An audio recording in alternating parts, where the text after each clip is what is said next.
Hey everybody, Matt Geary here for the Geek Cast on this Sunday evening. With me tonight, as always, we have my co-host, Peter Ray Allison. Good evening, everyone.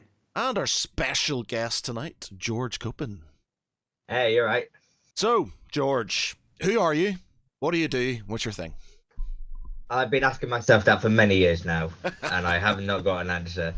Hello, my name is George Coopen. I'm an actor and comedian. You say just a comedian, but I'm going to jump in here. Go on. Right. Just saying you're a comedian is one thing. And it's true, you are a very good comedian. Thank you. I have been interviewing people for 15 years. From Professor Freeman Dyson, bands, Hugh Morgan, The Thunder and Criminals, Wednesday 13, actors like I'm completely forgetting about, but yeah, that's hundreds of people, hundreds, if not thousands of people. This little bastard, if you pardon the expression, is the only one that has broken me on stage twice by laughing so hard. I would imagine this on stage in front of, about hundreds of people chatting about, George Coopen's life and experiences in comedy. And I just cracked up laughing on stage because I was laughing too hard. I can't remember what it was I said to get you, but yeah. I remember seeing you on the ropes, but I've got him here, and I'm not letting go of you. And you did it twice to me. Yes, I did. And it was just like, we were just talking about, it was just like, hey ho. And you just gave me this look. And I just lost it at that point. And I mean, like say, Winston, you're just a comedian. Yeah, it's true, you're a comedian, but I'm a little shit. you're a vicious bastard of a comedian. Yeah, but no, honestly, you are a fantastic comedian, and it was an absolute pleasure to speak to. But like I say, your timing is perfect. Oh, that's very kind of you. Well, thank you. I like this show. Yeah. So what came first, the acting or the comedy, or were they sort of intertwined? Well, the comedy came because of the acting. Basically, my dad was an actor. Well, still is an actor, but he did it mainly in the 80s. Like me, he's got dwarfism. In fact, he gets it from me, you know. And his first acting job ever was Star Wars: Return of the Jedi. He played an Ewok in it. And basically the story behind that, which I'll tell you quickly, he was working in dad's born and bred Derby, like I am. He was working in a little motor repair shop, and a customer rang him and said, Willie, I've just heard on the radio they're looking for people like you for the next Star Wars film. And they was like, he knew of Star Wars, but he wasn't massively into it. He went, yeah, okay, I'll give him a call, see what happens. Next thing he knows, he's getting fitted up for an Ewok costume. And he's like, wait, what? Okay. And then for him, it just like snowballed from there. He's done things like Neverending Story, the original Willow TV series, original Willow film, I meant, stuff like that. So I grew up with his stories. And then when I left school, I had all right GCSEs, nothing to shout home about, And I had a lot of friends who had done panto. And all of them had said to me, George, you need to do panto. It's brilliant. You need to do panto. I went, yeah, go on then. So in 2017, I did my first panto in Middlesbrough. And still to this day, it's the best job I've ever had. One of the best things I've ever done. And as I said, because of that, the comedy came about. Because basically, one day, the woman playing Snow White just brought a little girl onto the stage. And it must have been about 3 or 4 at the time, something like that. So I just happened to say flippantly, oh, finally, there's somebody shorter than I am here. Everybody started laughing. And the guy, sorry, this is in the morning when we're doing the warm-ups. The guy playing the Dame, wonderful actor called Sean Prendergast, he came up to me and said, George, when Panto's finished, will you do me a favour? I went, yeah, sure. He went, become a comedian. I went, I'm sorry, what? He went, yeah, you need to become a comedian. You're hilarious. You're very quick-witted. You're on the ball always. And being a comedian was always something I dreamt of. It was like one of those pipeline dreams, like going, oh, in another life, I could have done that. In another life, So when he said that to me and the rest of the cast got wind of it, I said, yeah, George, you need to do it. So I thought, yeah, sod it, I'm going to do it. So after that finished, I found a 6-week course in London, which was really ideal because I was doing a film called Artemis Fowl, which no one remembers from Disney Plus because it's terrible. I was filming that in the week and then doing the course at the weekend. Then at the end of that 6-week course, I did my first 5-minute gig in front of about 60 people, something like that, maybe 100. And I remember coming off stage going, I want to do that more of that. I like that. And then almost 6 years now later, here we are. Yeah, there's something you did during COVID as well, wasn't it, as Ansand? Yeah, well, I did a few online gigs during COVID, but like I didn't like them because you couldn't feel the same. Like the atmosphere wasn't there for me. So I did a lot of writing in COVID, and that's like when I started being a comedian. I thought, right, I'll do 1 or 2 dwarf jokes, get out of the way, and then get into what I called then proper comedy. And then getting into lockdown, I remember writing stuff going, no, actually, I should do all dwarf material, all about me and my life, because no one else can do those jokes. It's my angle on it. And all these school memories started flooding back to me of like writing them down. Well, you've seen the set that I'm on about. So I started writing them down frantically, messaging friends in the comedy circles. And then to keep my spirits up as well, a load of us did online panel shows. So like Friday night, you'd have my friend Roger doing his one about news. Then Saturday night, I'd do one with a really good friend of mine called Ben Holmes, who's another actor, and called Fun Night, where basically we took a panel of people from entertainment, be it actors, comedians, whoever, and we just subjected them to an hour's worth of really awkward and stupid games. It was hilarious. And like one of the famous games we had was Wish List, where during the week, everybody on the show would find the weirdest item they could on Wish and send me a picture of it. And I tell you, some of the items pictures I got sent were fucking weird. I don't know if I'm allowed to swear on the show. Sorry. No, you work away. You swear away. Brilliant. It was just insane. I'm still getting the therapy for it now, if I'm honest. So yeah, and then after lockdown, I remember doing the first gig back after lockdown, which is still one of my favorite gigs I've done, because the atmosphere was electric, and for a lot of us, it was the first time we'd met in person, because a lot of us had only met like what we do now over screen, so we didn't know any of us had legs, and so you're meeting people going, oh my god, you actually exist, oh wow. It was like one of those gigs where all of the comedians wanted to be there, all the audience wanted to be there. It was one of those rare gigs where if you wanted a bomb, you had to work hard. You couldn't have done a bad joke if you tried. And it was just, it's mental. Yeah. And I mean, your approach to comedy is brilliant, because like it's about dwarfism, but you present it in a way that's accessible to everyone. And it's so relatable. That's what I really enjoyed about your set, was just everyone. Sci-fi, we just created up because you were just absolutely killing it on stage. Really. Oh, yeah, that is also one of my favorite gigs that I've done, because that was actually my 100th gig. Wow. And it was like, what a way to celebrate that gig. And I remember feeling that one. It's like every joke I'm doing, it's hit after hit.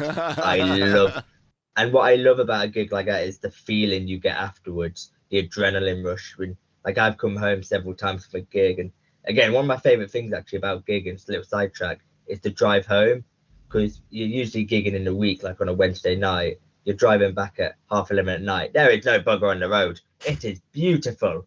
I have been on an island and cut across 3 lanes. No one batting an island because no one's there.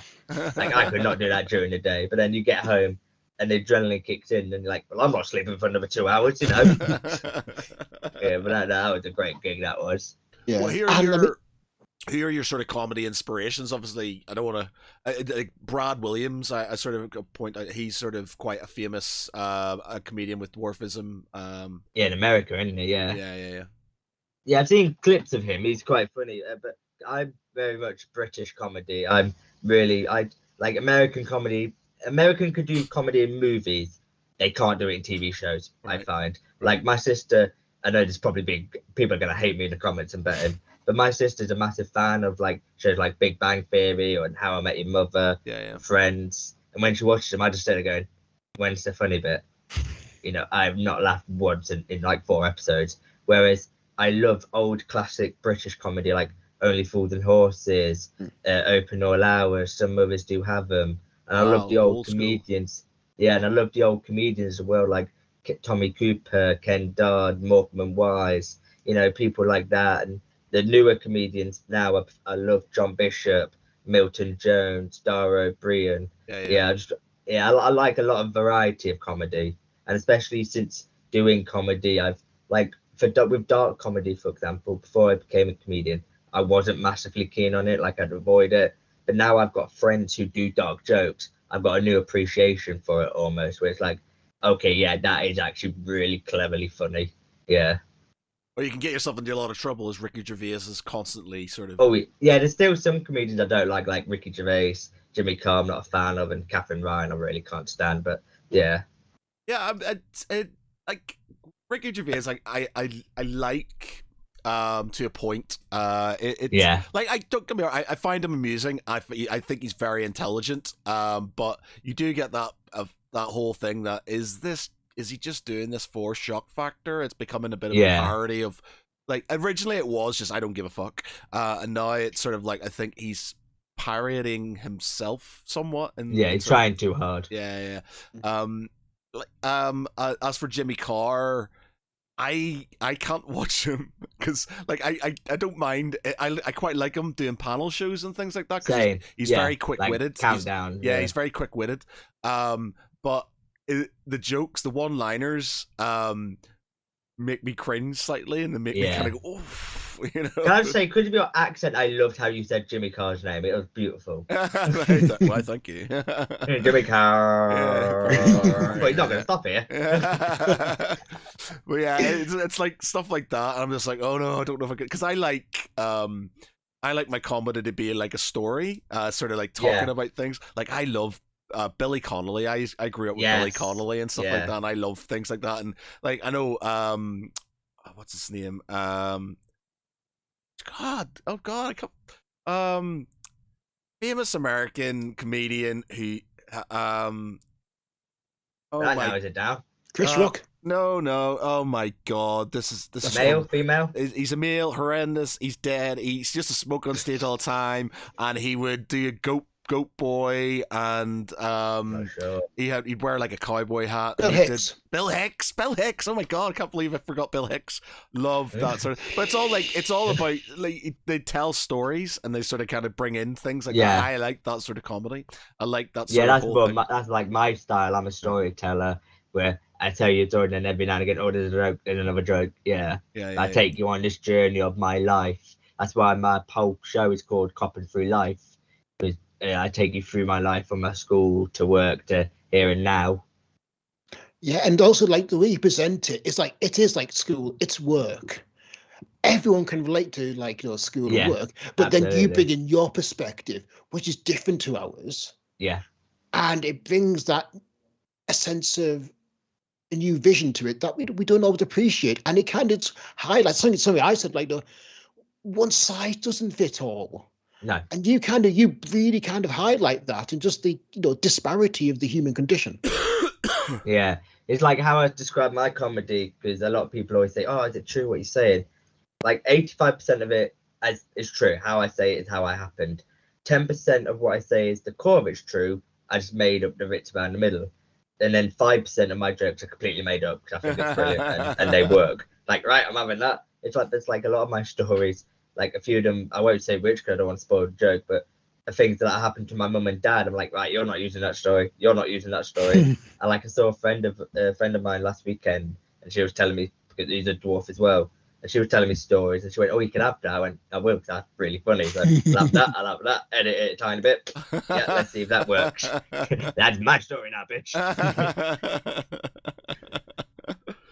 And do you have like a file of jokes? I mean, to keep record of everything. Yes and no. So like whenever I think of a new joke, I will quickly make a note of it, because whenever I think of a new joke, I'm not always in a position to be able to write it down. So I quickly make a note of it, send myself a message, and then I've got a notebook, which I've come to and then write it down. And then how I write is I write the whole joke out, then go away for like 10-15 minutes, do something completely different, like watch TV or play video games, then go back to it with a fresher mind, fresher eyes, and go, okay, no, that bit doesn't really work, that bit changed for that bit.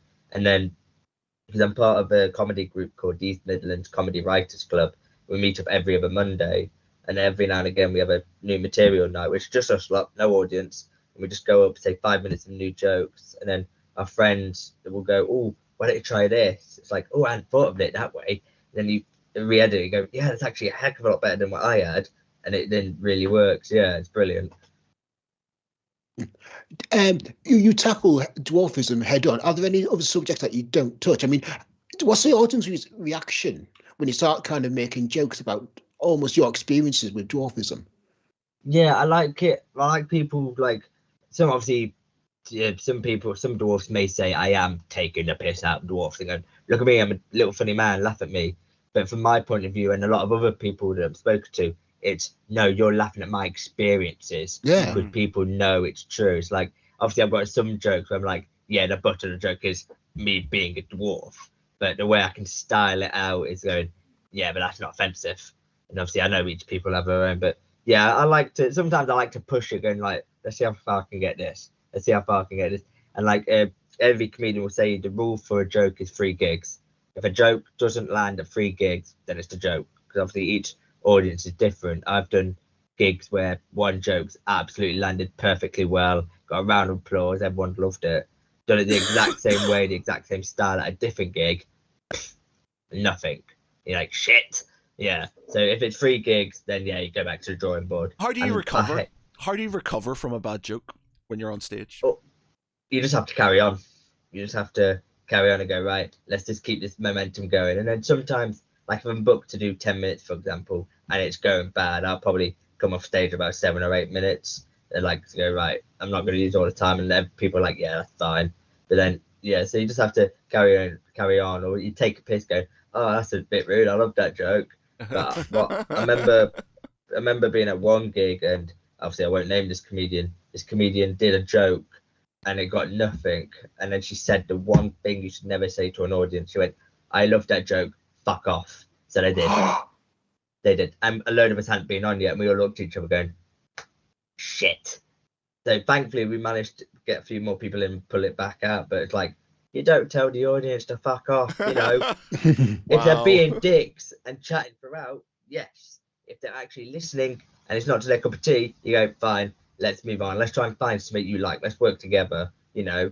But then basically, well, as soon as you've had a bad gig, you mope about it probably that night, and then wake up next morning and go, right, next gig, where am I next? It's like, you know, it's them and not you, really. How do you deal with hecklers? Do you embrace it? Because you've got a lot of, I think it seems to be a lot of the comedians now. I can't remember the fella's names today are not with me. He's a Scouse fella, and he does a lot of interaction.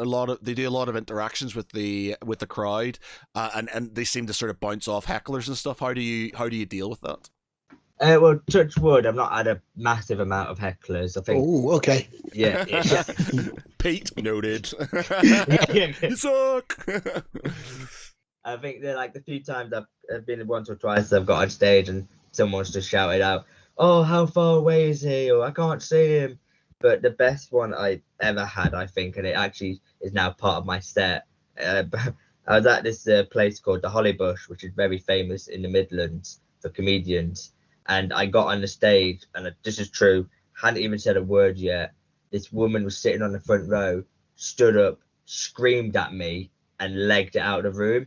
And her friends were pissing themselves laughing. And I clicked straight away what it was about. So I was like, oh, go on then, what's happened? Why is she doing that? Turned out she had a phobia of dwarfs. It was like, wow. What's that called? What's the phobia of dwarfs? I know the name of it, and this is generally true. It's called lollipop agoraphobia. Wow. Yeah, something like that. I know. I remember Googling one to go, what the fuck? But in my day-to-day life, obviously I get a lot of abuse in the streets, but because of how I am, I'm just laid back. I don't pay attention to it. I don't hear it. So I didn't realize when this woman stood up and screamed, she shouted a load of abuse at me, and I had a load of friends at the back, and 2 or 3 of them stood up and went, "Don't you fucking dare ever say that to him again! Get out now!" And proper stood up for me and like got rid of this woman, and everyone was cheering when this woman left. So it was like, yeah. So but when I saw that, I was like, right, I'm using that in my stand-up. Thank you very much. Yeah. So obviously the struggle's real. Having dwarfism, you know, you know, we don't know. Has it been hard? You know, with them sort of dealing with people's opinions and views, and you know, especially trying to be taken seriously as a comedian, as an actor.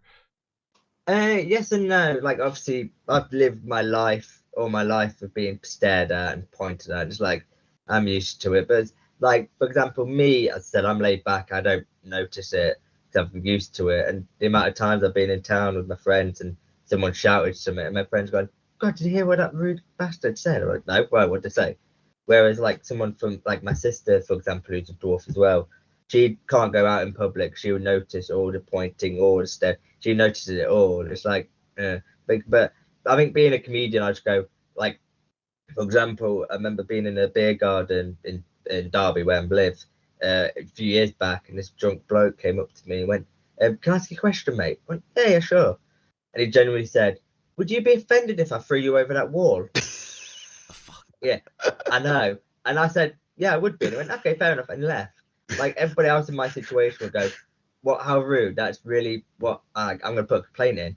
First thought in my head was, right, making a note of that. That's going to miss that. So I just see it and go, right, I can use that. But yeah, I use my disability to an advantage as much as I can. You know, like the amount of times, especially when during Panto, we all go to a nightclub one night, and me and the other dwarfs will just walk straight in with guards go, yeah, and we'll have to wait 5 minutes for the dancers and other cast members to get ID'd. They go, "How the fuck did you not get ID'd?" They don't ID us. Yeah, I suppose that's one of those things. I've heard a few occasions of a bouncer IDing the dwarf and them kicking off, going, "Oh, you only ID me because I'm disabled." Yeah.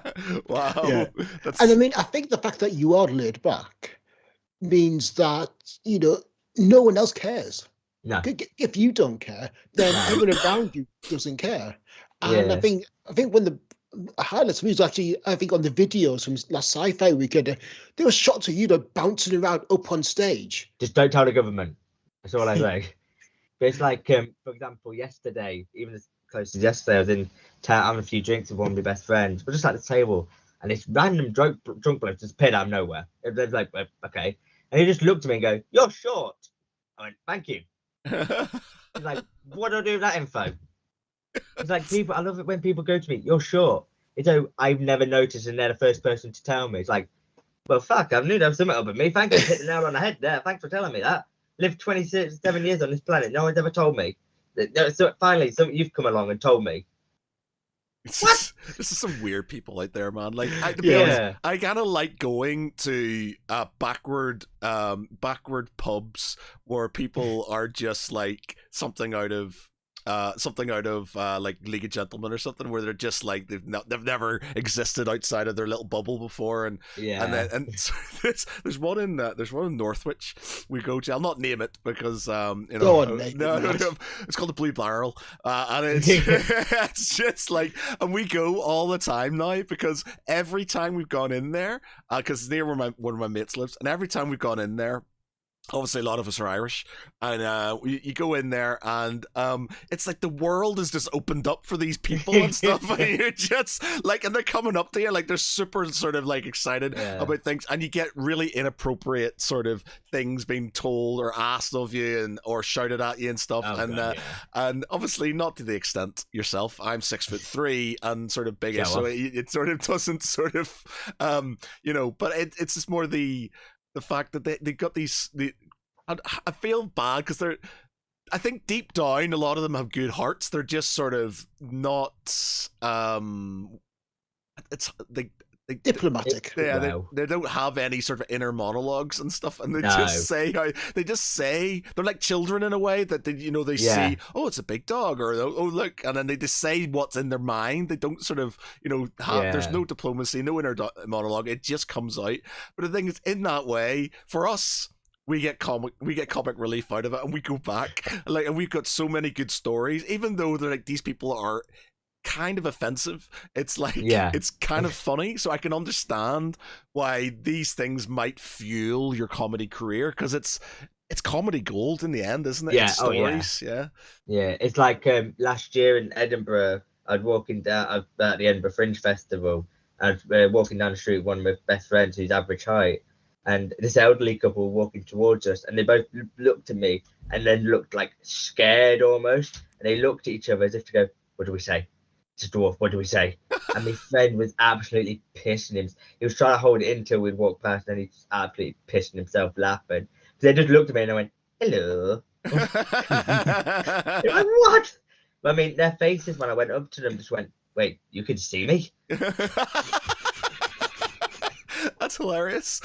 But it's like, I get, like, I understand people looking at us and being like confused or bemused, especially kids, pointing, asking questions. But one thing I never get, and I get it a lot on nights out, is people coming up to me going, "Can I have a photo?" No, fuck off. I'm just trying to enjoy my night out. Sometimes if I'm absolutely hammered, I go, "Yeah, come on, let's do it." Like that. But a lot of the time I'm like, "No, bugger off. I don't want a photo of you. I don't." Then they start acting like they're my friend. Like, I do not know who you are. Fuck off. Yeah, a bit odd, but yeah. Yeah. So with the acting, and it's something I'm interested in, and there was the whole hoo-ha with the new Wonka back, and they didn't use actors with dwarfisms for like the Oompa Loompas and things like that. Is that something that you feel is going to be an issue going forward with AI and computers taking jobs away from people like yourselves? Well, the whole Wonka thing and Hugh Grant, I don't know if you've Googled my name, but it kind of exploded with me last year. Go on then, please tell. Yeah, I watched the trailer for Wonka going, "Well, this looks quite good, I wouldn't mind seeing this." And then right at the end, obviously Hugh Grant's an Oompa Loompa. I was like, whoa, hang on a minute, what? Stop the phone. So I just put a post on Facebook going, "Look, this is wrong, I don't agree with it, blah, blah, blah." And my whole argument the whole time was always, wouldn't mind if we were getting offered the jobs Hugh Grant does, but we're not. There's kind of like one door is closed on us, but they forgot to open the next one. That was always my point. And anyway, got some friends on my Facebook who work at local Radio Derby. So they rang me and said, "Look, do you want to come in and talk about it?" I went, "Yeah, go on then, just small local radio, So they played about 3 or 4 times that day. And then they rang me that night and said, BBC News website been in touch. They want to do the story as well. Do you want to do it?" I went, "Yeah, go on then." When it hit BBC News website, to say it exploded is a bit of an understatement. All right, here it is. Yeah, Wonka, yes. Hugh Grant casting criticized by actor with dwarfism. Yeah, every single news outlet picked up. I only did about 3 interviews, I think, but every single news outlet picked it up. And the weeks and weeks I was getting messages from friends going, "Oh, I've just seen you on this. Oh, I've just seen you on that." And it's like, and then ITV got in touch, local news went, "Yeah, go on then." And then it got a bit out of hand. I won't go into details, but some things happened. I was like, "No, need to stop this now." So that's why I've not done any other interviews for it. I don't. Every time I've had a few people go, "Look, can you do another interview about Hugh Grant?" I'm like, "No, look, it got out of hand. It got stupidly crazy, way more than I ever expected." Because the craziest moment for me was a friend sent me a YouTube link, and they were talking about me on the news in New Delhi. Wow. I was like, Jesus, what the? Okay. It's like, this is just completely mental. Yeah, let's put the brakes on this now, But and then I had a few people. But what makes me laugh is the people that always had a go at me, for my opinion, were dwarfs. The only people that had a go were dwarfs, but they weren't reading my point of view. They were just thinking, "Oh, he just wants dwarfs to be in the normal roles that we do, like the goblins, the elves. He didn't think we should break out." I was like, "No, you're not reading what I'm putting." But I had a lot of positive feedback, which I was really grateful for. But yeah, sorry, to answer your question, AI, sorry to go back to that. Yeah. I think obviously everyone knows AI is gonna at some point get out of hand, and people aren't helping but going, "Oh, let's stop this AI by using AI." So I think if they do ever take over, I don't think it'll be for at least 10 years. At least I hope not. Well, I suppose that's what all the SAG strikes and stuff were. Yeah, exactly. Yeah, which didn't help work last year. Yeah. Because it kind of all dried up because of that. But I think it's more of a case of Hollywood going, no, we don't want dwarfs to play dwarfs. We want average height actors to play dwarfs. Then we also want average height actors to play average height characters. It's like we're all in the corner going, what do? Like, we can't live off Panto all year, you know, as much as we love Panto. It's not a job that can fund us for 12 months. We need these jobs. And it's getting ridiculous. Like I said, because of the strikes last year, I only did about 1 or 2 jobs. It was mental. Yeah, you did The Witcher as well. Yeah, that was what year did I film that? Yeah, I filmed that about 21, 22. Oh, yeah, of course, yeah, but then last year. Yeah. I mean, like, that was also during COVID as well, wasn't it? I think it was like the latter end of COVID when we were just getting out of it. But yeah, we still remember correctly. We had to wear like masks and all that jazz and get tested. Like when we did Willow, because me and my dad did the TV series of Willow that was on Disney Plus. And there was a whole group of us, and what made us laugh was we were in these caves, so like 30, 40 of us really close together, getting tested like every second day. And then you go back to the hotel that we were all staying at, and they go, right, 6 a table. You're like, seriously? We just literally had 30 of us all crammed up together. If one of us has got COVID, we've all got COVID. And it was like, this is just mental. That when we're staying at the hotel was open to the public. So during breakfast, there'll be like all 30 of us at our tables, and the other hotel guests would come down. You see their eyes going, well, there's 30 dwarfs in here. What the hell is going on? Yeah, you see like, what? How much did I have to drink last night? But that was a good fun to film because obviously after COVID, after lockdown, so a lot of the people, I know we hadn't seen for about 2 or 3 years. So it was a nice catch up with them. What's Warwick Davis like? Next question. Ooh, right, okay. Moving swiftly on. Fair dues. I mean, are you going to be in any more of? Can you say if you're going to be in any more of The Witcher? Not as far as I'm aware. Yeah, but I'm sorry. Talking quickly about Warwick. I do appreciate him for what he has done for the dwarf acting community. Like him, I say him and Peter Dinklage have put us on the map as actors. Obviously, we need a lot more because when people go name dwarf actors, it's literally just those two that people can name. But they have opened the door, started the ball rolling for us. So I am appreciative of them. As far as Witcher is concerned, I do not know. I hope so. Obviously, it'd be nice to have more work. I don't follow The Witcher. I don't watch it. Originally I got cast in series 2. So I thought, okay, I'll start watching series 1, so I've got an idea. Then I got, for I think travel reasons, because I lived furthest away, I got dropped from the filming. So I just went, right, I'm going to stop watching out of spite. That's fair. Yeah, and then I got to series 3, and then when the episode came out, I thought, let me just watch the episodes. I'm thinking, because I've done jobs like these before when I'm an extra and you're hardly seen, you know, or it's like a blink, there we are. Yeah. So I thought I'd just check, you know, and just seeing, I'm like, oh, there we are. There I am again. Yes. I was able to get some really nice photos that I do at Comic-Cons that I take, and they're quite popular. You can properly see me. It's like, get in there. And I've had quite a few Witcher fans come up and go, oh, yeah, I know that episode. Yeah, I want this autograph. Like, get in. Yes. I've got a lot. My sister was an extra for Game of Thrones. Well, actually, I've got about 1 million friends. Pretty much everybody in Northern Ireland was a friend. Was an extra for Game of Thrones at one point in time. I've got lots of friends who were in it, and my sister was a chicken feeder in Winterfell. Of course, so a chicken feeder in Winterfell. And if she said to me, when they were like filling out the application or, you know, becoming an extra and stuff, it says, like, one of the questions is, are you body confident? Basically, are you willing to get your tits out on camera?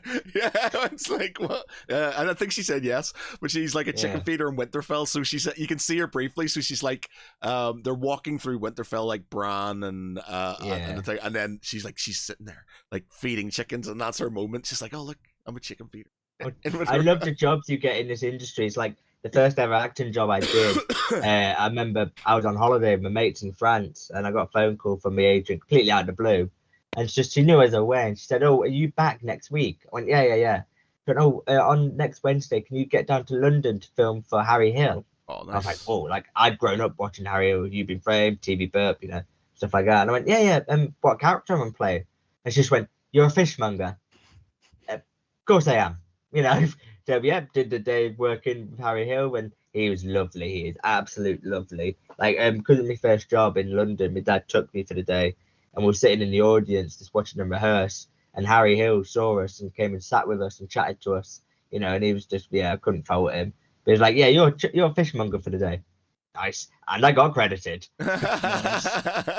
And it's those credits that count, isn't it? Yeah. It's like, because it's rare in our job you get credited. I've only been credited twice out of all the jobs I've done. One for Harry Hill, and the second was for the Netflix film The School for Good and Evil, where I played Sweet Cupid. And I remember getting that contract, and it said in the contract, you will be credited. Like, yes. Get it. And I remember checking the credit, going, no, get a picture. It's like when my dad did it in his heyday, like Star Wars, for example, the Ewoks, every single Ewok was credited.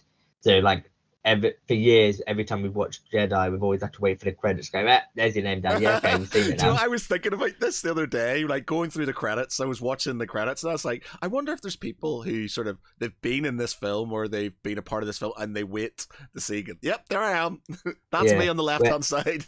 It's like with Artemis Fowl, because there's a load of us on there, a load of dwarfs on there. And when it came out, I watched the credits like 2 or 3 times, and the only 2 of us that were credited were 2 of us that had a line. 2 of the people that had a line each. The rest of us, like me, who didn't have any lines, none of us were credited. It's like, thanks Disney, you dicks. And like same for Witcher and the same for Willow, none of us were credited.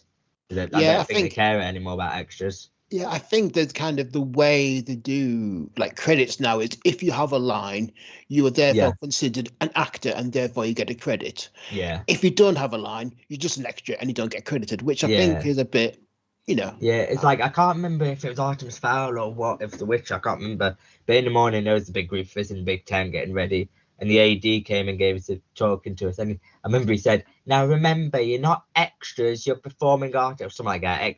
Like he did some fancy word, and we all went, don't bullshit us, mate. We're extras. We know our role. We know what we're doing. We know our job. Don't try and sugarcoat it for us, Don't try and say we're something more when we're not. You're not going to credit us. You're not going to give a crap about us. We're just here to do our job and get paid. Your dad sort of has been in like some of the most like iconic 80s films, like Willow, The Never-Ending Story, and Return of the Jedi are 3 films. If I was to name films growing up that sort of resonated with me and are ones that I sort of like me and my brother and sister watched over and over and over again, those 3 would come up. Like Willow especially, just sort of Well, Willow's quite a special film for us because one, we know a lot of Dwarfism, we know a lot of the extras. My dad kept in touch with a lot of his friends, so whenever we watch, we're like, oh, there's Dad, oh, there's Pete, there's Arthur, there's so and so. And also because of that film, there are 5 grandchildren, I think, 2 of them being my dad's. He met his ex-partner on that film set, and had my older sister. Wow. Yeah, and then another couple met on that film and had their kid and who's had kids. Yeah. So that film's got about few kids now, And also it was a film where people dwarfers were front and center. They were the heroes of the film. Absolutely. It wasn't the Mad Madigan. No, it was Willow. Yeah, and then obviously they tried to redo that magic with the TV series, which just flopped. Me and my dad, when the TV series came out, we watched the first 2 episodes. And we looked at each other after and went, what happened? Like literally one thing happened in 2 episodes. We didn't like it. We're like, right, we're seeing our scene. We're happy. We got some photos for Comic Cons. We're fine. I haven't watched it. Like I loved Willow. Like I really like Willow was amazing. Like was one of like me, my brother and sister. We loved that film. We can quote so much from that film, like all kinds of stuff.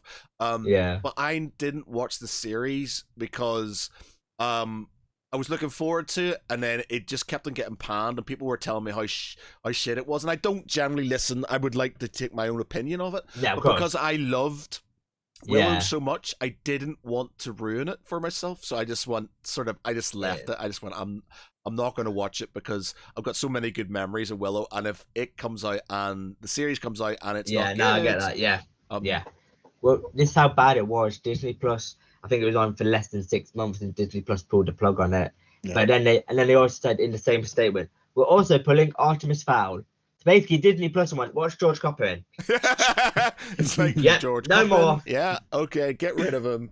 So why do you think? Why do you think it failed? What issues did you?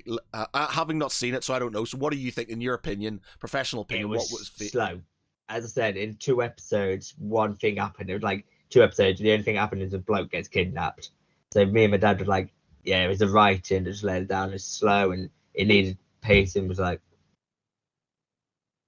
you know, so it needed someone to put some energy into it and actually put some life into it. But neither of us knew it actually came out on DVD until a Comic-Con. Someone came up to us with the DVD cover, and I went, "Oh no, that's the original." He went, "No, TV series." So I looked and went, "Oh damn, it is a TV series." And my dad were like, "Wait, what? There's a DVD cover? Okay, yeah, we'll sign this." Okay, wow. Because me and dad have got a few photos where both of us are in it, and we say to people, "Look, 25 quid, we'll both sign this." And that's one of our most popular photos because people go, "Yeah, I can get 2 in 1 here. Yeah, go on then." Yeah. I've watched all of the Willow TV series, and it has some nice ideas, some great characters. But as you say, the writing is what lets it down. At one point, they have the suitcase suit from Iron Man. I swear to Goff, literally, someone's magic armor is literally the suitcase suit. And I was just cracking up at that point because it was so funny. Yeah. For the wrong reasons. It was a good fun to film, seeing a lot of friends as well. But when we were filming, it was like, I can't remember the name of the cave now, but it was a cave in Wales where it was lovely to go down, but a pain in the arse to get out of. It was steep. So when he said to like one of the ADs, "Oh, I really need the toilet," they're like, "Right, you can either not hurt your legs and use the crappy portaloo, or climb up this mountain, hurt your legs and use the good toilet." They were like, "We'll take the portaloo." Yeah. And then at the end, we'd all be like helping each other because obviously you're down there for 12 hours because it's a long day. So by the time you finished, your legs were knackered. So you're all helping each other, getting wheelchairs for like some of the less able, and like pushing each other up the cliff, going, "We can do this, come on!" Then get into the hotel, going, "Right, can't touch you now. Sit for a table, can't touch you now." Yeah. I mean, I think one of the things that did sell the TV series was it looked great. The locations were wonderful, and the use of real life locations kind of added that sense of verisimilitude that just kind of really sold it. I mean, like, because everyone's interacting with the environment, whilst, you know, some TV shows that I'm not going to mention, there's kind of the people and there's the environment and they don't interact. Yeah, no, absolutely. Here you felt immersed in it and it just looked brilliant. I think my dad enjoyed it as well because obviously he'd done the film and now he's doing the sequel TV series. I think he really enjoyed that, but it's just a shame it was just so crap. So obviously, if it had been a success as the film was, they could have done a second or third season. We could have gone back, got some more work, you know. Yeah. But yeah, anyway, another life. Are these perceptions to people with dwarfism changing? I mean, like, there's been films coming out, few and far between, where like there's people appearing more with dwarfism in a serious role, when they're not kind of there as the jokes, they are there as a role. I mean, one film that's springs to mind is Knights of Badastum, where Peter Dinklage was in there, and he was playing a LARPer. Yeah. It's dwarfism, yeah, so what? He was also a LARPer, and he was very good at it. I think we are getting there, but very slowly. Yeah. Because like what a lot of people don't realise, going back to comedy just for a second, is dwarfs are the last group of people you can publicly take the piss out of and get away with. Like, I've seen a lot of comedians do a dwarf joke where the punchline is, "Oh, it dwarf." But like, you couldn't make that joke about a black man. You couldn't make that joke about a woman or someone who's trans or someone who's gay or someone who's in a wheelchair, you know. But people think, "Oh yeah, but we can take." It's like what a lot of people don't realize is the only time I'll ever say this word is the word midget is offensive to us. Easy way of saying it is basically it's our version of the N word. Right. And the reason being is because it refers back to when we were used in the circus, when circuses were first starting up, and they used dwarfs, but they didn't use dwarfs as like actors. They used them as objects. So like, "Oh, we're gonna throw this dwarf and he's gonna bounce off the ball, and then we're gonna throw this dwarf up in the air." It's like, no, you can't do that. We're humans. We're people, you know. So that's where that word comes from. That's why none of us like it. But I think we are getting there, but slowly. And I think I was actually chatting to this about with Dad the other day. A lot of the time where TV shows go, "Right, we need someone disabled," I've noticed 9 out of 10 times they'll go, "Let's get someone in a wheelchair," which obviously I'm not saying that's a bad thing. It's good reputation for them. But it's like TV companies and film companies need to go, there's more than disability is more than being in a wheelchair. You know, we're disabled as well. You know, people with one arm or one leg are disabled as well, but you're on crutches. You know, it's not just go, "Right, wheelchair, yeah, right, let's tick, that's sorted." No. Yeah, there's a lot more contextuality. Yeah, we need to kind of widen awareness. It's not just people with, and there's a lot to be said about hidden disabilities, because I mean, there's people out there that don't look visibly disabled, but they are. Oh God, yeah.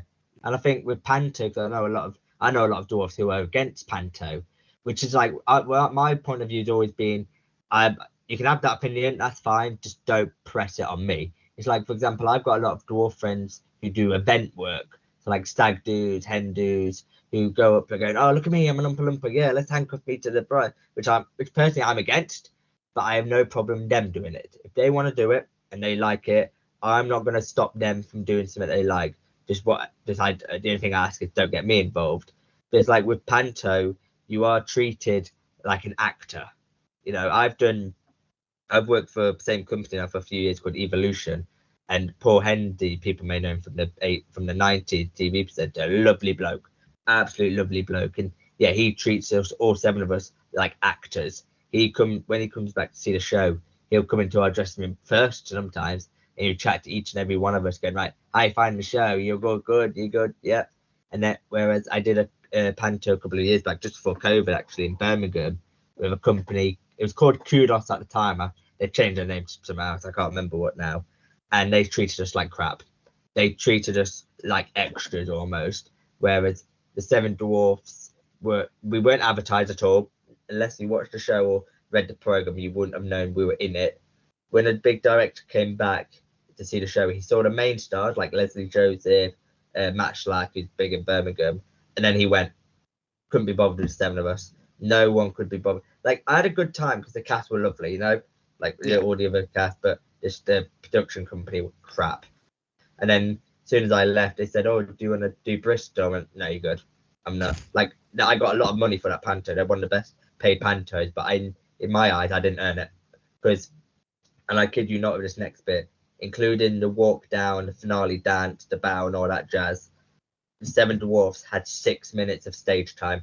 That's all we had. Someone timed it one show, went, yeah, all you got is 6 minutes. Whereas Evolution, who I work for now, that's one of our scenes is 6 minutes long. That's just one of our scenes. You know, it's like a few years back, my dad, because the company he worked for, UK Productions, how their schedule works is they always have to drop one panto every year. So not panto just got on panto before. They had to drop Snow White because our schedule was, you know. And then he got offered Nottingham with Kudos. And he went, look, I know how they are, but I can do them money. It's local. I can commute. I'll do it. And I went to watch them on a day off, and there was one scene I was disgusted. I hated it. I kid you not, the 7 Dwarfs came on from one side of the stage, didn't stop moving, just carried on walking. I did a few lines each, then I walked off. I think the scene lasted about 30 seconds. It was like, I do not get the point of that scene. You didn't stop moving, you just went from one end to the other, and it was horrible, you know. Yeah, they're just like kind of almost background extras. Yeah, but I mean, given that the 7 Dwarfs are, you know, quintessential to the panto. Yeah, exactly. We're in the bloody title, mate. You know. Yeah. Maybe it's called it Snow White. Yeah, I think they did. I want to say, but I can't. I'm not 100%. No, I think they called it Snow White. Like, they called it Snow White when it was at the Palladium the year before. Right. I had a few friends that did it, and it was just called Snow White because they're like, well, we use the dwarfs. It's like, we're part of the main story. But like panto, and I'm working with Evolution. Panto is always my favorite job of the year, you know, because it takes a while for us to get on the stage because of how the story is. But as soon as we're there, we'd never leave.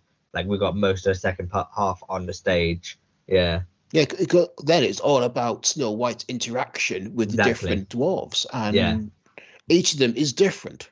Yeah, it's because a lot of people don't realize is we can't use the names of the actual dwarfs. It's all copyrighted by Disney, and because like when the original book came out, none of the dwarfs were named. It's just when Disney did their film, they named them all and copyrighted it. So every Snow White over the country at Christmas, all the dwarfs will all have different names. Yeah. Okay. Oh, my school's could have been sued. I was sneezy when I was sneezy. So I suppose, like, going back to serious roles for actors, there's an actor called Lee Gill who was in the Joker. I know Lee. Yeah, he did He's going to be at Sci-Fi Weekend as well, isn't he? Yeah, phenomenal role. Like Joker was amazing. Oh God, yeah. He was so good in that, and he's done a few. I think he's in Game of Thrones. He's in some other bits and pieces. You think if you got actors like that, Peter Dinklage, obviously Lee Gill, if normalizing, I think it's more normalized if they do normal roles instead of I think because I guess Hollywood, British TV, they sort of kind of say, oh, we need somebody who's going to do this instead of just having yourself or Lee or your father sort of going in and going, I just want to play a role as this guy who's doing this thing, not because I've got dwarfism, just because I'm a normal person and that's what I want to do. Yeah.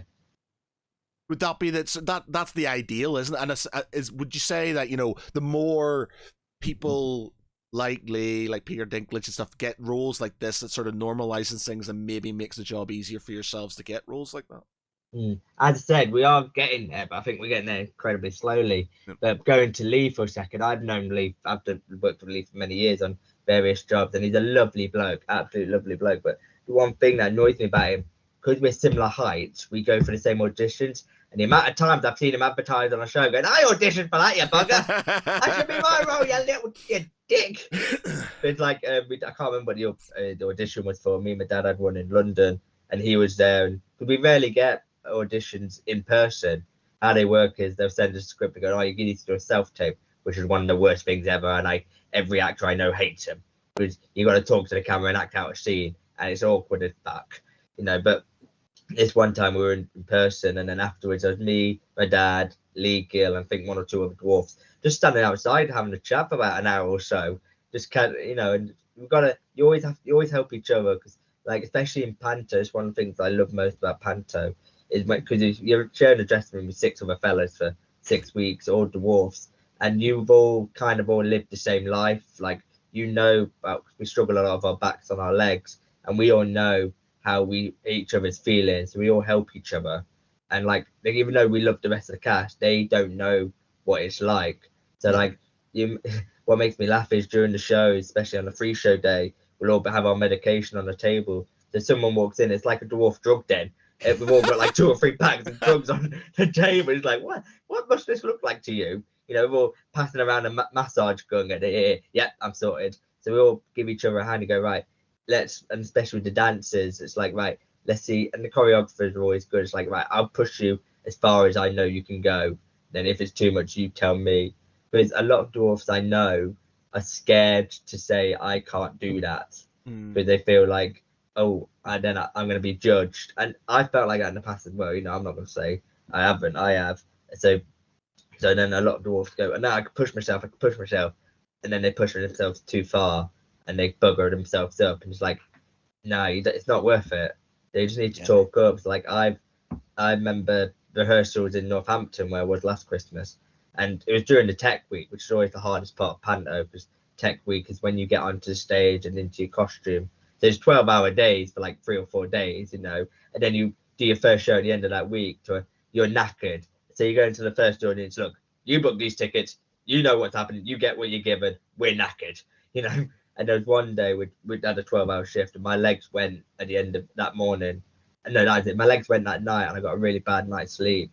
So I woke up, and I couldn't move my legs. I was like, shit. And I had one of my crutches in the car, so I got it out, texted the director, and look, I'm going to push it. You do as much as I can today, but I cannot do as much as what I normally can. And I felt really bad about it, like beating myself up. And the director and the choreographer took me to one side and went, look, this isn't your fault. We know you can do this. Just push yourself as much as you can, and just look after yourself. That's the main point at the end of the day. And everyone was so nice, going, look, George, get home as soon as we finish, have a bath, get some sleep, and just and then next day I was absolutely fine. But what I hate, just going seriously for a second, is I hate being judged for my pain. And I'm chatting to one of my best friends about this the other day, and like the person who's judging me most for my pain is me. They're thinking, I know I can do this, and like when people see me with the sticks, they go, oh, look at him, he's suffering. I don't want people to go, oh, let's help him, I can do this. And then as soon as they get rid of the stick, everyone's still like, oh, you okay? It's like, yes, I am fine. I appreciate it. I don't want to be a dick, but I can do stuff like this. And I hate having to give in, because for me, using my sticks, my crutches are almost giving in, because I'm showing people I'm in pain. I'm like, I hate having to do that. And my best friends went, look, shut up. I have never judged you for your pain. I know what you're like with your pain. I know you can push it. Because sciatica was really bad last year. We were on holiday. And what I find is, again, people don't mean to do this, but when I'm walking slowly, all my friends will just speed off. It's their natural walking speed. So I'm like, they're spending 20 minutes to get to them. So when my friend was in pain, being slow, I always waited. And she went, look, you don't need to wait. And I went, look, I'm the last person you need to explain this pain to. I know what you're feeling like. I'm going to help you and wait with you. I don't care what you say. Yeah. Yeah. No, I know exactly where you're coming from. Yeah. I mean, I've got Crohn's disease, and I've learnt when I push myself, I pay the price. And you start to know your limits, and you say, right, no, I'm not going to do X because I know it's going to have an impact on me. Yeah. And so, I know exactly what you know mean. Your limits. Yeah. It's a learning experience. You don't kind of know your limits. You have to learn your limits. Oh God, 100%. Yeah. It's like a few weeks ago, I was out all day with my friends in the daytime because I'm a massive nerd and it was a big Pokemon Go event. So me and my mates were walking around the local park for like 8 hours, and then it was one of my best friends' 30th that night. So I went home, got about half an hour rest, an hour, then went to a disco and then having a few drinks. And then at the end of that disco, I was going to go home straight away, but then all of the group went, let's go into town. And it's rare that we get the whole group nowadays to work and life. So I went, yeah, okay.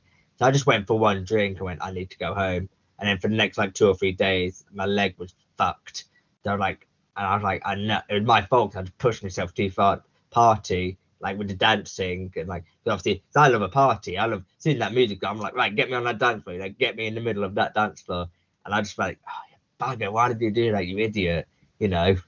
Is there, because there's the view that sort of like people don't, I think, appreciate that dwarfism is a disability. They see people with dwarfism to see just smaller normal people, and I suppose they just think, for I know my ex's brother had dwarfism. I've known a couple of people with dwarfism stuff, and you don't sort of, unless you physically see them struggling, you're not really thinking it's a disability. You're just thinking they're just normal people and they're shorter than normal. And it's sort of, I guess it's sort of, people have to appreciate that it comes with its downsides and challenges. Yeah. So I know a few dwarfs who don't consider themselves disabled. One of my best friends who's a dwarf, if I asked him, do you think you're disabled? He'd probably go, no, I'm not disabled. But a lot of dwarfs struggle with their backs and their legs. It's like those are always the two most common. Like, for example, I've got metal rods in my back, you see. I had them in 20 years now, because when I was a kid, I had really bad scoliosis, I think it was. I always get them mixed up. So my back was like that. So the doctors kind of said to my parents, look, either he has the operation and there's a small risk of it going wrong, or he doesn't and he's in a wheelchair for life.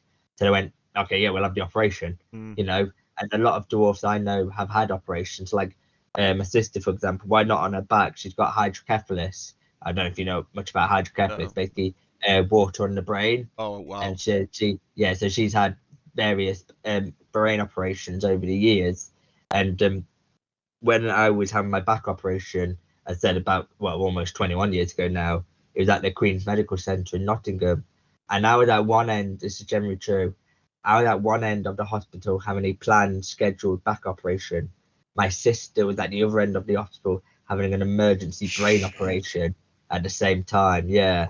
My parents have had easier times. Oh, fucking hell, man. Yeah. Yeah. Grim. So for 6 weeks, my parents used to, I don't know, my dad would be with me in the morning, mum would be afternoon, morning with my sister, meet up at lunch, swap notes, and then swap over.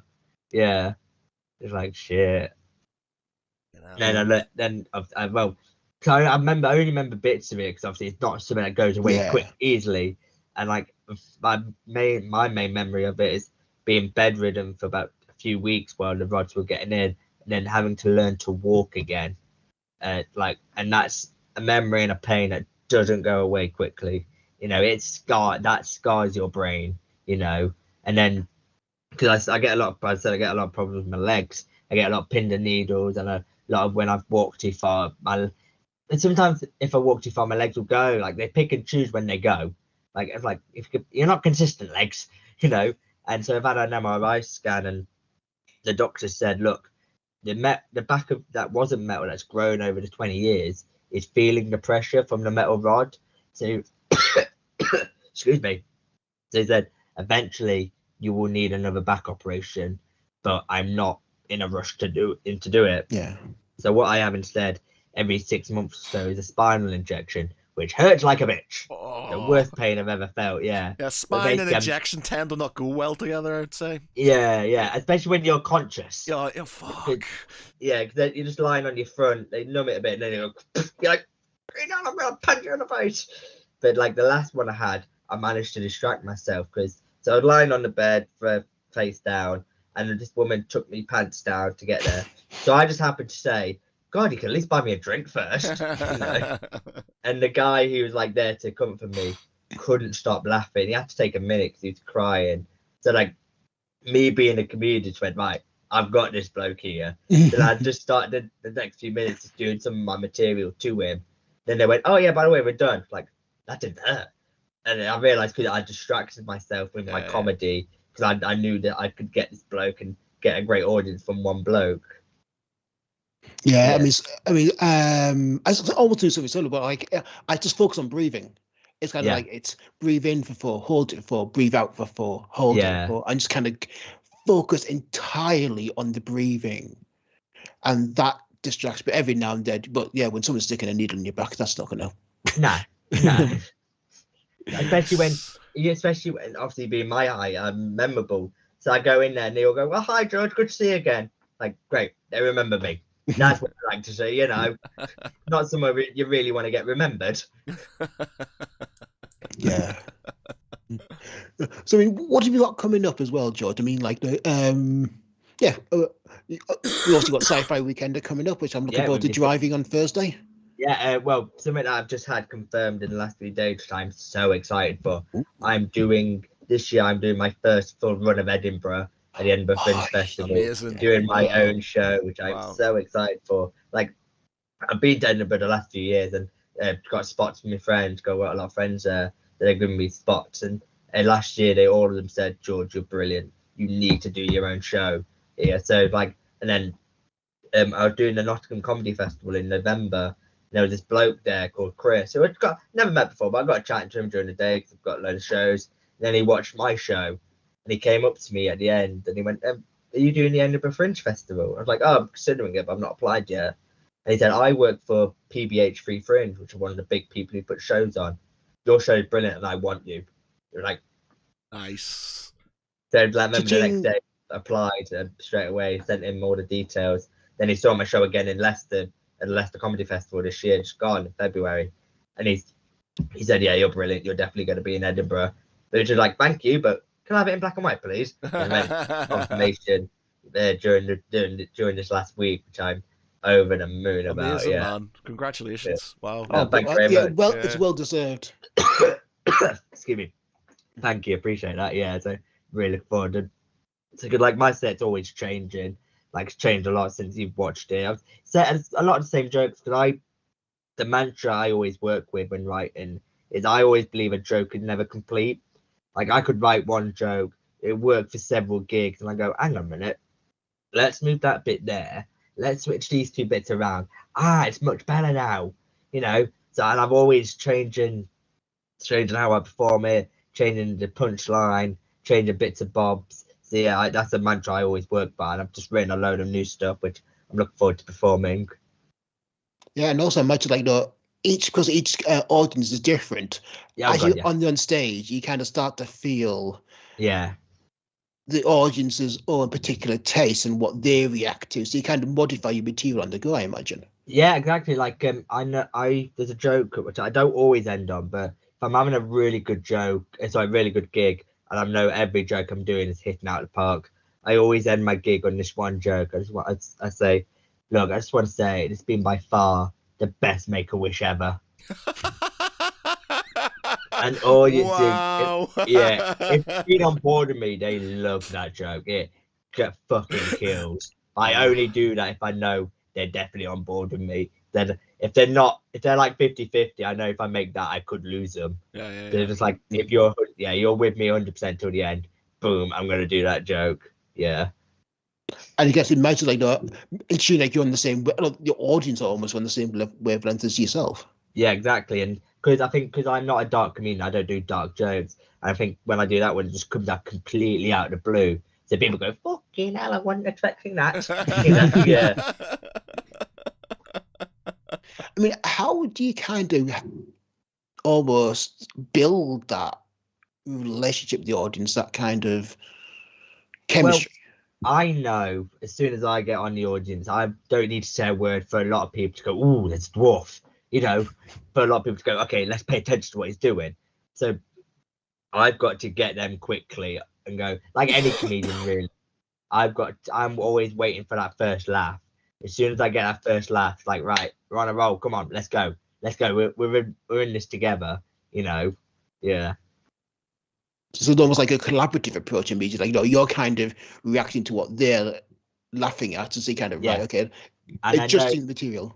And I know they're going to be waiting for dwarf jokes. It's like, right, I start with dwarf jokes. Then obviously I know a lot of my stuff is dwarf jokes, but I start with really dwarf jokes, get them on board, grab them, go, yeah, I'm not letting you go now, mate. You're with me till this end. Yeah. So, what's the main focus for yourself going forward? Are you going to push the acting more, comedy, bit of both? Well, I'm more well known for the comedy, and I've got more control over the comedy because, like, with the acting, because it's done through an agent, I've got to wait for that phone to ring. But obviously, I don't know when the phone's going to ring. Could be ring tomorrow, could ring next week, next month. I have no idea. Acting wise, I am already signed up for Panto this year. I'm in Sheffield and the Sheffield Lyceum this year because the guy Paul Henley really wanted me back, and I think as soon as I finished Northampton, he messaged my agent going, "Can we get George back?" I went, "Yep, I'm there. I'll always work for him." Whereas comedy, I see gigs advertised on Facebook, so I apply for them myself. I do everything myself. I get a few people every now and again messaging me going, "Do you want to do a gig?" I guess, please. And I'm breaking into paid work a lot now, which I'm making a name for myself. So I just want to get that focus towards Edinburgh now and getting more gigs, trying extending some sets to 10 minutes. Sorry, there's some 10-minute sets, extending them to 15 or 20 minutes. Yeah, but more always about learning and writing stuff down, because how I get my material is I'm not one of those comedians who can sit down and go, right, I need to write 10 new jokes right now. I'll be out and just walking around the shops and something will happen or someone will say something and suddenly out of nowhere this thing will twig in my brain going, oh, there's a joke there. Like, whoa, okay, slow down, brain. Let me make a note of that. So then make a note of it and then, as I said, go back. But a lot of the time I get my jokes, and it happens all the time, and I hate it. When I'm in bed, just about to go to sleep, my brain goes, oh, here's a new joke. I go, yeah, that's good. I like that. I'll do that in the morning. I wake up and go, what the hell was that new joke I was thinking of last night? It was really good. I was like, shit, I forgot. Yeah. Not pad and pen, dude. Not pad and pen. Yeah, it's like, every time, brain, you stupid idiot. Yeah. I do it all the time when I'm sort of walking my dog. I'll be thinking about things I need to do for the website or things like that, and then I'll go, that's a really good idea. I'll do it, and I'll brainstorm it in my head while I'm walking, and then I'll get back, I'll do something else, completely forget about it, and then go back and go, I had a really great idea, and I've completely forgotten it. Yeah. This is why. So this is why I always have a notepad app on my phone. Yeah. Or a notepad by the bed. The downside of this, of course, is I'll kind of be drifting off to sleep, have a really good idea, scribble it down, then I'll wake up about 8 hours later going, what the hell is that? What was I thinking? What was I smoking? Oh, I've done that when I've been drunk. I've thought of a joke, write it down on my phone, send myself a message, then look at it the next morning going, what the was I thinking? But sometimes it's been good. I have had drunk jokes where I've gone, yeah, that actually does work and it's part of my set. But other times I just look and go, yeah, that's never working, mate. It's like I've written jokes down which don't work in any of my sets, but like I've still got them in my notebook somewhere. One day I'll fit them in. That's the thing. You never. I mean, if it's a good idea, it's going to be a good idea. You just have to find the right situation for it. I mean, I've got like hundreds of random story ideas that I just scribbled down, and like, it's not right for the one I'm working on, but it might be right for something. Yeah. But the worst thing, and I know a lot of communities say this, the worst thing is, excuse me, when you think of a new joke and you write it down, you think, oh, this is brilliant. I love this joke. This is the best joke I've ever written. And it never gets a laugh anywhere. And you're like, oh, no, I love this joke. I'm having to scrap it. And like, I've had one or two of those jokes, like, it's just not working, but I love it. It's like, oh, yeah, scrap that. Never mind. Next joke. That's what any creative, whether it's like art, writing, comedy, poetry. There's always something that the creator really likes, but just when the wider audience, as in everybody else, reacts to it, they go, "Oh, my God." Yeah, it's again, you see that where you like a TV series, you're like a film, and nobody else likes it, and you're just like, I don't understand. I think it's the best thing ever, and then they're just like, yeah, I didn't get it. You know, just like I didn't like it. Yeah, no, absolutely. And it's like, why? Are you not seeing what I'm seeing? This is the best thing ever. Yeah. I must admit though, I mean, I like stuff that comes directly from a creator, like very creator-driven productions, like creations. I don't like anything that's being created by committee because it dilutes the creative vision. Yeah. So I mean, for all the hits and misses that you can get, I like something that are creative led. That is like, no, we are doing it this way. It's going to be like this, and because you get the purity there, and and like that, some will hit. Some will miss, but that's art. Yeah. We got Martin Carrick on Facebook saying, "Hope you're good, George." Martin's always here. Hope you're good, George. Top bloke, funny too. Thank you, Martin. I'm good, thanks. Hope you're well, mate. Right. Well, you mentioned that you're a nerd, so we usually do this for our nerdy guests. We sort of end the podcast with a bit of it's kind of like 20 questions, but you can have as many questions as you want. You just have a minute to do it. So you pick a franchise, you pick a character within that franchise, obviously within the nerdy world, so Star Wars, Star Trek, Marvel, DC, whatever your penchant is. Pick a character, and then we have to, within a minute, guess who that character is. I would caveat that with we'll all do one. But I would caveat it with nothing stupidly easy, but nothing really obscure. No. Like Pete tends to find some really obscure comic book character from some obscure DC sort of back issue. I'm Stormtrooper number 38. That was what I was going to use. I'm TK421. If you think of a character, so basically think of a franchise, think of a character, and then we will ask you a question. If you've got one, we can do it now. Otherwise, I'm sure Pete, he's always... I've got one. I've got one because we've got Ghostbusters Frozen Empire coming up later this month. That's going to be Ghostbusters franchise. Okay, so we'll start with Pete because then we can show you how it works. Hopefully, so let me just get a stopwatch up on here. All right, okay, so Ghostbusters, 60 seconds, go. So are they in both films? Well, there's technically 3 films. Well, 4. Oh, right, okay. So, all right, yes, I suppose there are now technically 4 films. Okay, so are they in Ghostbusters 1? Yes. And Ghostbusters 2? No. They're not in Ghostbusters 2. Are they in the most recent Ghostbusters? Obviously, are we including the remake? Yes, we are including the remake because that is a Ghostbusters film. So yes, it's included. Okay. Are they in that one as well? No. And are they in the 4th? Yes. Okay. Interesting. Are they a spirit? Oh, I was gonna ask that. No. Are they made of marshmallows? Nope. Are they human? Yes. Are they male? Yes. Male human. Are they a Ghostbuster? No. Okay, so that's a I minute. think of that extra character who joined him. I can't remember his bloody name. All right, okay, so we've got one more question each. We've got minutes up. One more question each, and then we can sort of answer. So we've got in the first and the most recent film. Is that what you said? He was mentioned in the first one. He's mentioned in the first one. Yeah, and he appears in the third one. I have as in Afterlife. Afterlife, as in. So we're not talking one with the female recast. We're talking about. No, we're talking about Ghostbusters Afterlife, in which he appears. So he's in the third one. Yep. He's mentioned in the first one. Yep. He's male. He's not a spirit. Nope. Okay, last question. So he's mentioned. Is he a? So he's not a spirit. Is he a deity? Nope. Is he a police officer? Nope. I'm just gonna guess because I'm gonna go for. We're gonna go for Martin's guess on the Facebook here. So we're gonna go for Gozer. Nope. Okay. That's a deity or spirit. So yeah, nope. true. So I Good don't guess. know. I don't I'm know. going to go for the neighbour who lives at number 8. How did you know, John?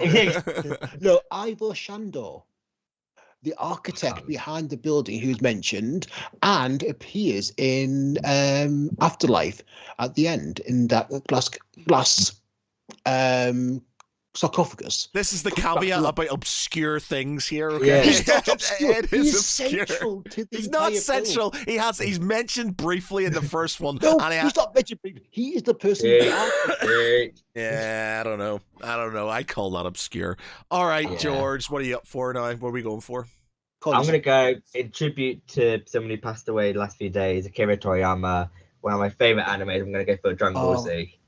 Oh God, my Dragon Ball Z knowledge is zero. I know nothing. I've never watched it. It's minimal. I couldn't even ask you questions about it. Okay, so I'm gonna. Anime. Do you want me to change? My thing is, my girlfriend, my fiance would be fucking all over it because she's massively into her anime and stuff. Bring her in then. Go on, bring her in. She's sleeping at the minute and stuff, so I'm not gonna wake her up. Wake her up. What I was gonna say. All right, tell you what. If you want to stick with anime, I can get some Google up and sort of to get some questions, but you're not gonna get a lot out of either of us because we're not anime fans. So okay, I'll change it now. I'll make it easy for you to. I'll go Doctor Who. Interesting. Okay. Right. I've only changed it once. That's all you have. Pick one of the two. Oh God. Doctor Who it is, and I watch more Doctor Who than. Pete's gonna know more than me because I'm not a massive Doctor Who fan either. I can't win with you, can I? No, I'm sort of Lord of the Rings and Star Wars and like DC and Marvel and stuff like that. Generic jock geek right here. Generic jock geek, none of the obscure stuff. Okay, so Doctor Who. 60 seconds. Go.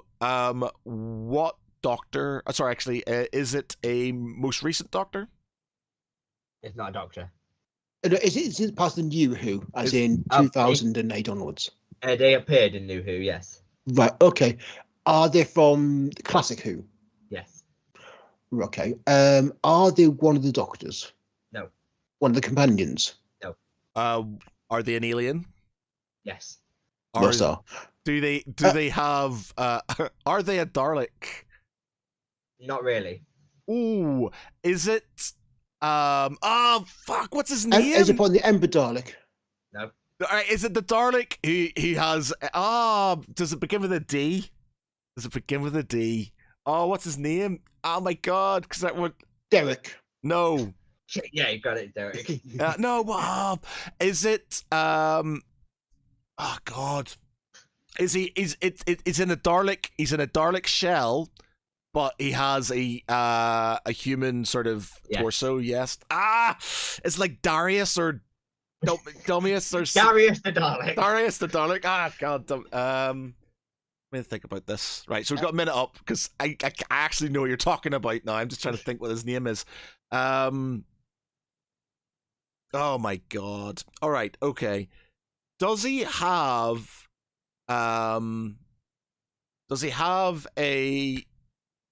just a single name he's known by, or is he known by a second name? Okay. People in the comments are probably commenting, going, "It's this person." I'm trying not to look at them now because I want to see it again. I know who you mean. I can visualize the character. I just do not know their name. Oh, gee. Would be out of misery. No, I'm gonna go for the comments. See, so Martin says the Master. No. Davros! Ah! Yes! I knew it began Yes. with a D! Ah, I knew it! Oh, man. Oh. Darius. Well, yeah, I knew it. There was something with a D. I was like, that's Darius or Davros. That was it. Oh, man. Oh, how annoying. I don't know a lot about Doctor Who, but I remember that happening and that fella dying recently, and I was just like, it begins with a D. It's at the bottom of my. Oh, fuck yeah. Okay. Very good. Yeah, man. Very good. Thank you. Okay. Mine. What am I going to go for? Since I'm going to try and think. I think, obviously, Return of the Jedi. Let's see if this thing we go because down to your father. How is your Star Wars knowledge? It's good. It's good. Ooh, interesting. So, okay, interesting. All right, so. Okay, we've had this one before. A while. We've had this one before, but it's Yoda. No. Okay, so Star Wars, 60 seconds. Go. Is it from the prequels? He is not in the prequels. Original trilogy? He is in the original trilogy. And the sequel trilogy?